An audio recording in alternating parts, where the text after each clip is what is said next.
लगाकर आग शहर को ये बादशाह ने कहा, उठा है दिल में तमाशे का आज शौक बहुत। झुकाकर सर सभी शाहपरस्त बोले, हजूर का शौक सलामत रहे शहर और बहुत।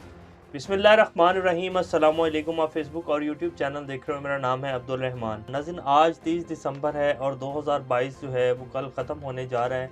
और इस साल में जो कुछ हुआ, जिस तरह पाकिस्तान को जो है उसकी इकॉनमी का धड़न तख्ता किया गया, एक तजर्बा किया गया और बहुत तल्ख़ यादें हैं इस पूरे एक साल की।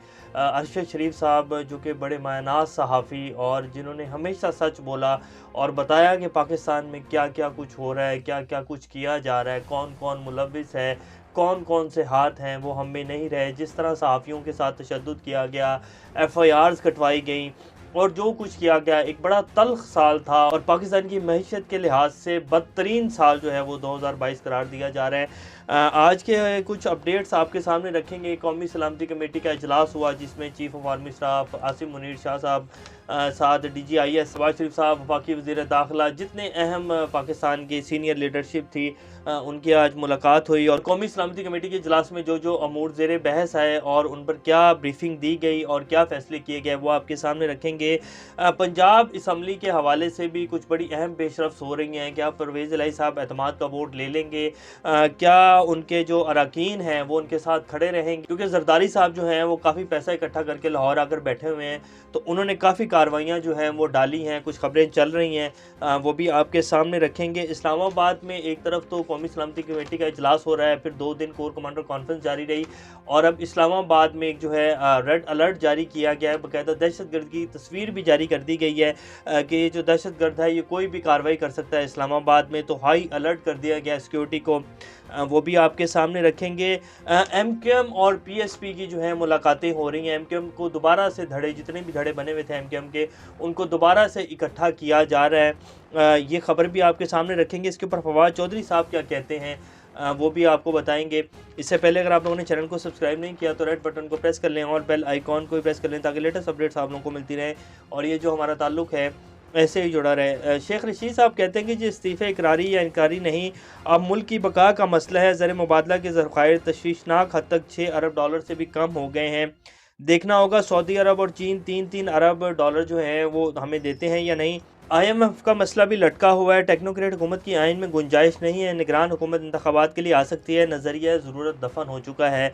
शेख रशीद साहब कहते हैं कि जी $6 अरब से भी ज़ख़ायर जो हैं ये तो हम आपके सामने ऑलरेडी रख चुके हैं। चीन और सऊदीया क्या पाकिस्तान को 3-3 अरब डॉलर देंगे?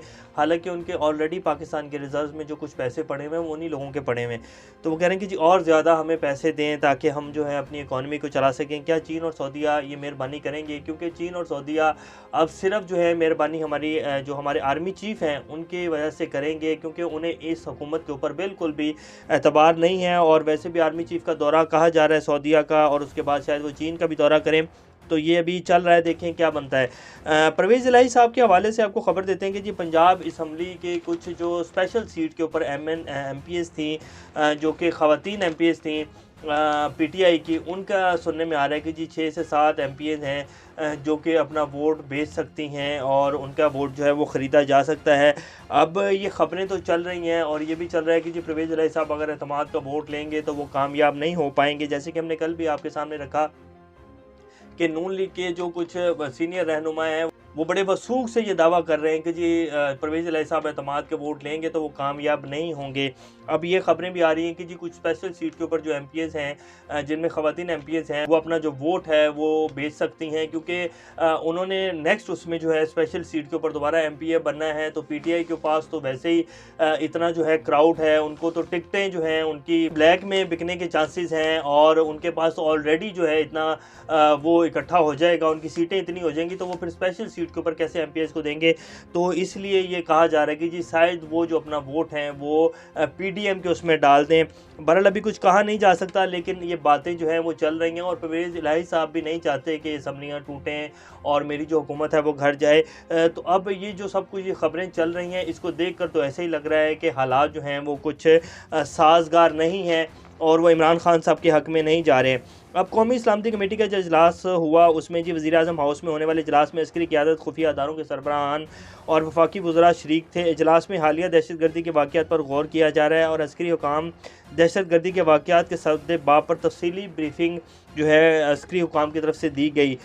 मज़ीद इस इजलास में national action plan, Afghan border की सूरत हाल और TTP से मुतल्लिक़ अमूर पर भी गौर किया गया और बाकायदा ये कहा गया कि जी पाकिस्तान को अमन का गहवारा बनाया जाएगा और दहशतगर्दी को बिल्कुल भी दोबारा से पाकिस्तान में पनपने की इजाज़त नहीं दी जाएगी और भरपूर तरीके से क्लीन अप ऑपरेशन जो है वो किया जाएगा पाकिस्तान में। ये बाकायदा जो है अलामिया जारी किया गया है। बाकी कुछ मईशत की सूरत हाल के ऊपर भी ब्रीफिंग हुई होगी। ब्रीफिंग क्या होनी है जी, मईशत का तो धड़न तख्ता हुआ है, 5 से 6 अरब डॉलर है। सऊदीया और चीन अगर आपको पैसे नहीं देता तो फिर तो अल्लाह ही हाफिज़ है। और सऊदीया और चीन क्या पाकिस्तान को पैसे देंगे? तो वो पाकिस्तान को पैसे देंगे क्योंकि उन्हें पता है कि पाकिस्तान की जो कुछ स्ट्रेटजिक लोकेशन है वो बहुत अहम है, सऊदीया और चीन के लिए ख़ास तौर पर बहुत अहम है। और चीन का जो CPEC का प्रोजेक्ट है जिसमें बाकायदा सऊदीया भी इन्वेस्टमेंट करने जा रहा है और सऊदीया भी ख़ुद को उससे लिंक करने जा रहा है, तो ये पैसे तो देंगे और ये इनके लिए कोई बड़ी बात नहीं है। असल में बात ये है कि सऊदीया और चीन, ख़ास तौर पर चाइना, पाकिस्तान को देखना चाहता है कि पाकिस्तान खुद मुख्तार होकर फ़ैसले ले और जो उसके मुफाद में जाते हैं वो फ़ैसले ले। पाकिस्तान अमेरिका की गोद से निकल आया अब, लेकिन हम 2-3 साल के लिए निकलते हैं, दोबारा से हम अमेरिका की गोद में जाकर बैठ जाते हैं। तो अब ये जो इस टाइम हमारी हुकूमत है ये तो सिर्फ़ अमेरिका की गोद में बैठी हुई है और ये कह रहे हैं, जैसे कि हमारे बिलावल भुट्टो साहब कहते हैं कि जी हम अमेरिका के साथ जो है बड़े मोहब्बत के ताल्लुकात चाहते हैं और हम अमेरिका के साथ मिलकर आगे बढ़ना चाहते हैं। तो चाइना इस चीज़ को देख रहा है, वरना चाइना तो हमारे कर्ज़े भी उतार देगा। सिर्फ उसे ये पता चल जाए कि पाकिस्तान वाकई खुद मुख्तार होकर फैसले लेने लग गया है।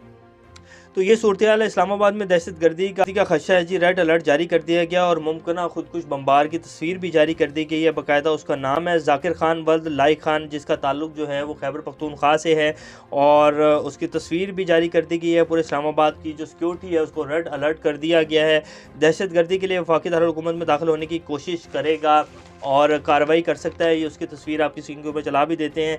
तो ये सूरत हाल है। एक तरफ हमारे कौमी सलामती कमेटी का इजलास हो रहा है, कोर कमांडर कॉन्फ्रेंस हो रही है और दहशतगर्दी से निपटने का अज़म किया जा रहा है और दूसरी तरफ जो वफाकी दारुल हुकूमत है उसी में दहशतगर्द की एंट्री हो रही है।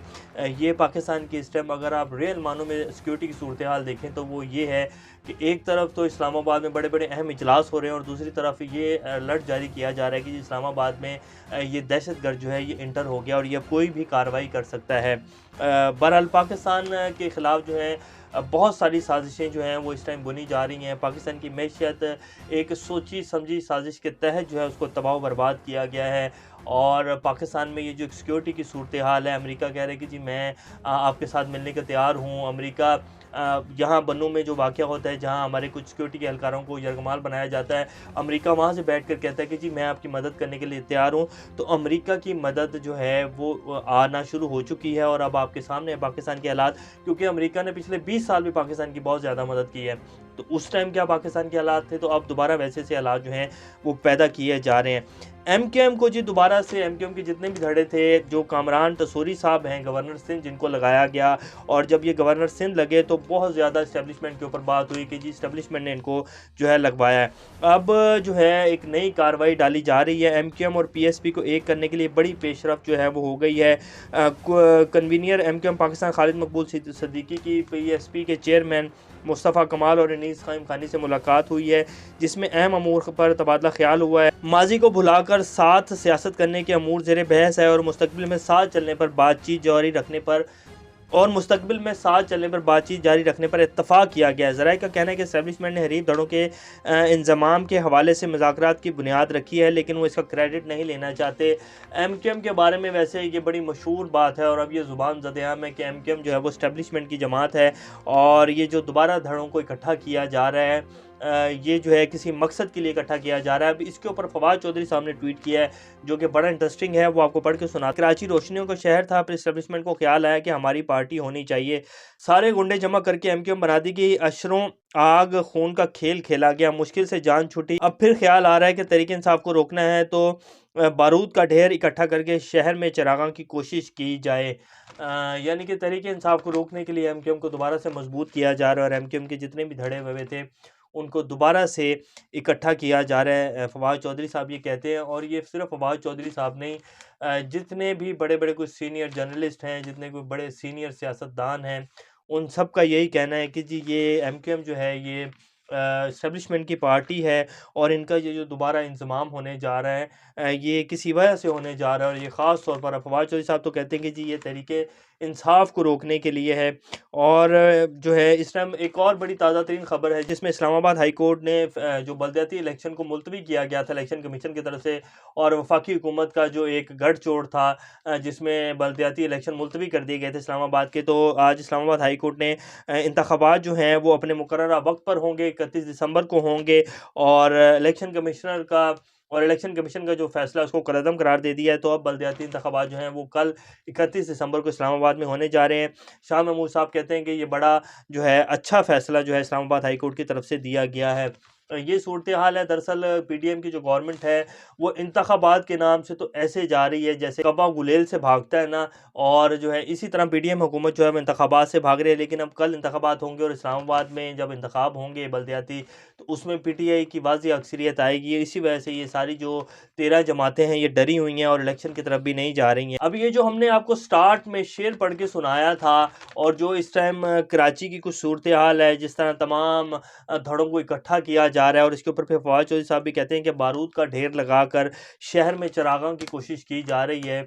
तो ये शेर को देखें, और फिर जिस तरह की कार्रवाई अब कराची में डाली जा रही है इसको देखें, तो बहुत सारी चीज़ें जो हैं वो वाज़ेह हो जाती हैं कि हमारी इस्टेब्लिशमेंट क्या कर रही है, हमारी इस्टेब्लिशमेंट किस तरफ खड़ी है और किस तरह के फैसले ले रही है। ये आज की अपडेट्स हैं। इंशाल्लाह नेक्स्ट अपडेट से दोबारा आप लोगों के सामने हाज़िर होंगे। तब तक अपना और चैनल का ख्याल रखिएगा। अल्लाह हाफ़िज़।